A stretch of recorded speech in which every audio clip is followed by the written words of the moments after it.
একটা দারচিনি ফোড়ন দিলাম, একটা শুকনো লঙ্কা ফোড়ন দিলাম, লম্বা লম্বা করে দুটো টমেটো কেটে রেখেছি সেগুলো দিয়ে দিলাম, একটু নুন দিয়ে দিলাম, দুটো কাঁচা লঙ্কা দিয়ে দিলাম, অল্প একটু ক্যাপসিকাম লম্বা লম্বা করে কেটে দিলাম, কয়েকটা কারি পাতা দিয়ে দিলাম, অল্প একটু সর্ষের গুঁড়ো দিয়ে দিলাম, অল্প একটু মেথির গুঁড়ো দিয়ে দিলাম, 1 চামচ ধনের গুঁড়ো দিলাম, অল্প একটু জিরের গুঁড়ো দিলাম, একটু হলুদ দিয়ে দিলাম, অল্প একটু কাশ্মীরি লঙ্কার গুঁড়ো দিলাম, অল্প একটু কসুরি মেথি দিলাম।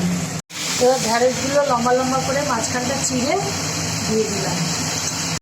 ছোটো একটা লেবু হাফ এটাতে দিয়ে দেবো। এখানে আমি অল্প একটু জল দিয়ে দিলাম। এখানে অল্প একটু গোলমরিচের গুঁড়ো দিলাম, অল্প একটু চিনি দিলাম। এটাই হলো মশলাদার ভেন্ডি রেসিপি। এটাও খেতে খুব সুন্দর।